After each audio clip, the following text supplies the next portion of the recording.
I jolted awake when I suddenly felt a cold sensation all over my body, accompanied by a rustling sound. To my surprise, I realized that I was drenched from head to chest. My mother-in-law was standing over me, demanding to know why I was still sleeping when it was still dark outside. She scolded me for being lazy and not doing any housework. Feeling shocked and angry, I vowed to get back at her for her mean-spirited actions. Once I confirmed she had gone to bed, I decided to take action. My name is Patricia, and I'm 28 years old. I just got married a week ago, and I'm a newlywed. My husband, Matthew, and I have been dating for 2 years, and we both have similar jobs, which means we come home together. We share household chores, and today, my husband complimented my delicious dinner with a smile. Seeing him happy made me smile too. I have been working hard all morning to make this meal. I really wanted you to enjoy it because you're a great cook, and everything tastes so delicious. I'm happy to hear you say that, and it makes all the effort worth it when people are happy. I feel lucky to be married to such a wonderful wife. Oh, stop it. You're making me blush. I know these compliments might be a bit much, but I genuinely appreciated hearing my husband say that. One day, my husband went to work on his day off, and I was relaxing at home when the intercom rang. I wondered who it could be and opened the front door to find my mother-in-law, Stella. Stella, I said, and my mother-in-law entered, looking a bit upset. Hugh opened the door so slowly. How long are you going to keep your mother-in-law waiting? She scolded. I apologized, but I couldn't help but wonder why she had come today. She explained that she had called Matthew in the morning, and he told her he was working on his day off. So she was here to educate me.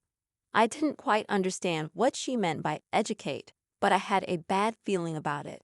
I couldn't help but think, what kind of education is she talking about?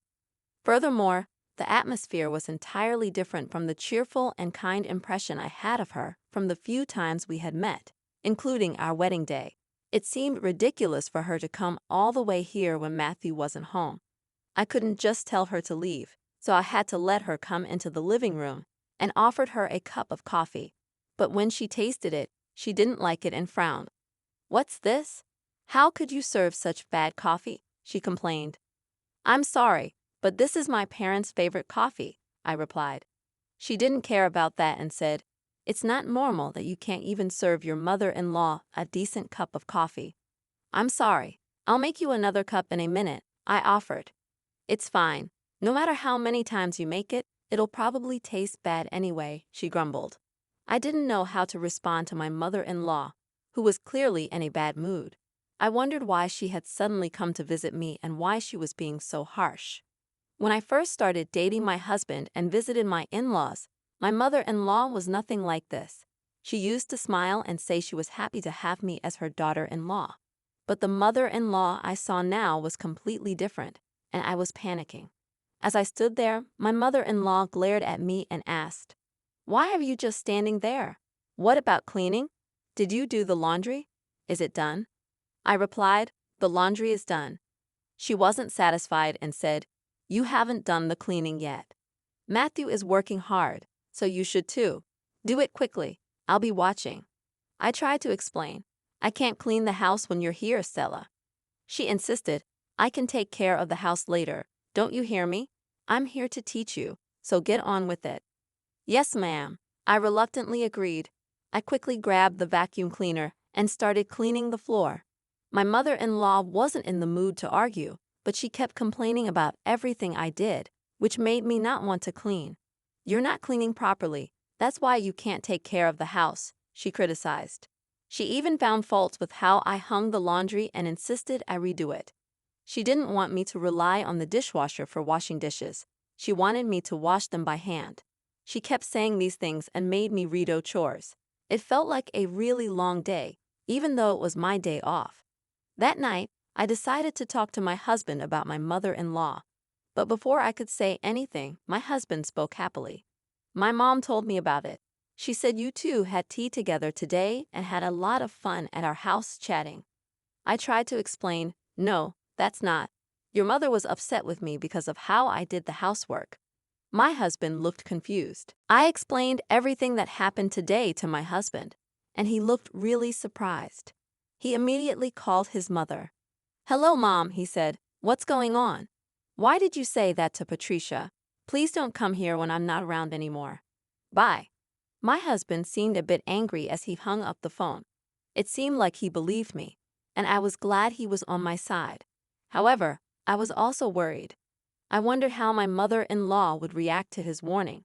If she felt sorry for her behavior and regretted it, then maybe things would improve, and she wouldn't bother me again. But if she was upset by his warning, there might be even more trouble ahead. I hoped for the best, but unfortunately, things took a turn for the worse.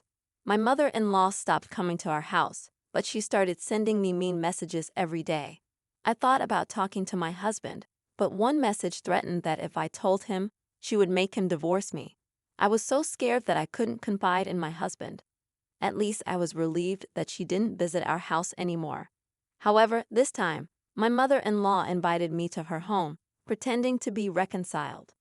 I told Matthew that I wanted to go see her, thinking that she might be trying to get me to her house as a last resort, since she was banned from our house. At first, I was fooled by my mother-in-law's friendly smile. While I was at her house, I tried not to upset her and ruin her good mood. Unfortunately, there was a snow forecast for the evening and night, which meant we might have to leave early to get home safely. So I had to be patient for a few more hours while at my in-laws' house. It turned out that my mother-in-law was paying all her attention to my husband. I didn't have much to say to her, and she was happily chatting with him. We were supposed to have dinner early and head home, but her conversation with my husband dragged on, and dinner started late.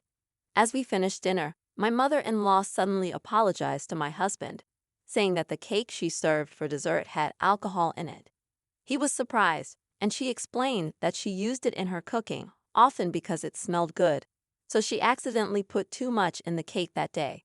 My husband realized that he shouldn't drive, especially since it had started snowing outside. It didn't matter if the cake had alcohol. It was dangerous to drive in the snow with non-winter tires. So we ended up staying at my in-laws' house. My husband stayed in his old room, and I stayed in the guest room. Honestly, I would have felt safer sharing a room with my husband, but my mother-in-law insisted we sleep separately. My husband seemed to agree with her, and he apologized to me, saying his room was too small and the bed was a single. I reassured him, saying it wasn't his fault that we were still there, and the guest bed was bigger and cleaner. I just want you to have a good night's sleep. Okay, if you insist, Matthew. I'm sorry about today. We'll leave first thing in the morning. Okay, thanks. I took a shower and went to bed to get ready for tomorrow. In the morning, we could finally go home, and I was already feeling relieved. A few hours later, I woke up suddenly, feeling a cold sensation all over my body. I realized my hair and upper body were soaking wet. My mother-in-law was standing over me. "What in the world did you do? Why are you still sleeping? It's dark outside." "Shut up. Don't be a lazy wife and sleep around. You should be doing all the housework too." "I understand." "Why are you doing this, Stella? Isn't it obvious? It's because I don't like you. Why do you think I let you sleep alone? You'll only make Matthew angry if you do this. You're so annoying. If you keep talking back to me, I'm going to make him divorce you. That's between husband and wife. Anyway, get up and do the housework and put away the beddings in this room. Don't let Matthew find out about this. You understood?" With these words, my mother-in-law left the room. She probably thinks I'll do whatever she says, like I always have. My body was shivering and trembling because she drenched me with water in the middle of winter. I felt an immense anger building up, and my veins popped on my forehead. I was no longer afraid of my mother-in-law. I was disgusted. I couldn't believe she'd go to such lengths just because she didn't like me. I absolutely couldn't forgive her, and I was determined to do something about it. I wrapped myself in a blanket to warm up and saw that my mother-in-law had fallen asleep. So I quietly left the room and went to my husband's room. "Matthew, I'm sorry," I said, shaking him awake. He was surprised to see me all wet. "Sorry, I destroyed everything," I told him. "Your mother did this to me." He asked, "What? My mom? How could she do this?" I mustered the courage to tell him the whole story. I explained how I pretended to make up with my mother-in-law as she had asked, and how she made me sleep alone in the guest room to harass me. I told him she was still bothering me and planning to make us divorce. I cried a bit at the end but tried to hold myself together. My husband didn't say anything. He just got up, took my hand, and led me to the bathroom. He started a warm shower for me and said, "Warm yourself up," with a gentle smile. The shower made me feel warm all the way to my core. As I relaxed and thought about the future, I heard my mother-in-law scream from upstairs. I rushed out of the bathroom, put on my underwear and clothes, and hurried upstairs. My father-in-law had just arrived and was standing in front of my mother-in-law. He asked, "What was that scream?" In my mother-in-law's room, my husband was holding a bucket, and my mother-in-law was lying on the bed, wet and shivering. She looked at my husband in disbelief and asked, "Matthew, what did you do?" My husband responded coldly, "I just did what you did to Patricia." She denied it, saying, "What are you talking about? Don't say strange things." "I didn't do that." "Then why was Patricia so wet?" My husband interrupted, "She deliberately got herself wet to make it look like my fault." "Cut the crap, Mom. Patricia would never do something dirty like that." There was silence in the room. My husband's anger was evident, and my parents-in-law had probably never seen him this angry before. My father-in-law asked, "What's going on?"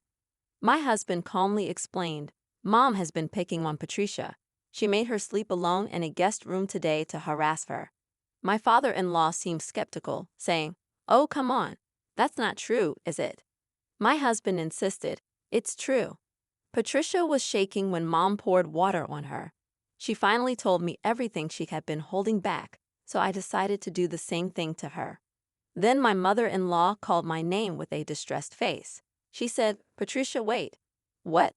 I interrupted her, saying firmly, "I don't care about your reasons. You hurt me a lot, and I won't forgive you so easily. I will never forgive you." She apologized, but I told her that I didn't need her verbal remorse. I had tried to compromise with her before, but she had betrayed me. I had no intention of seeing her again, and I said goodbye. Ignoring my mother-in-law's pleas, my husband and I called a cab and went straight home. After that, my mother-in-law tried to apologize several times, but I ignored all her calls. My husband had already blocked her contact information. According to my father-in-law, my mother-in-law was quite shocked that Matthew had severed ties with her. She rarely left her room and kept mumbling his name, regretting her past actions. My father-in-law said they would consider the future when the time was right.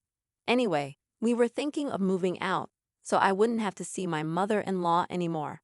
I couldn't have resolved this on my own. My husband was on my side, and thanks to him, I was back to my happy life. I thanked him and said, "Matthew, thank you so much for believing in me." He replied, "What are you talking about? It's natural to trust your wife, isn't it?" I thanked him again and said, "Thank you too. I chose the right person to marry. I want to continue enjoying life with my loving husband."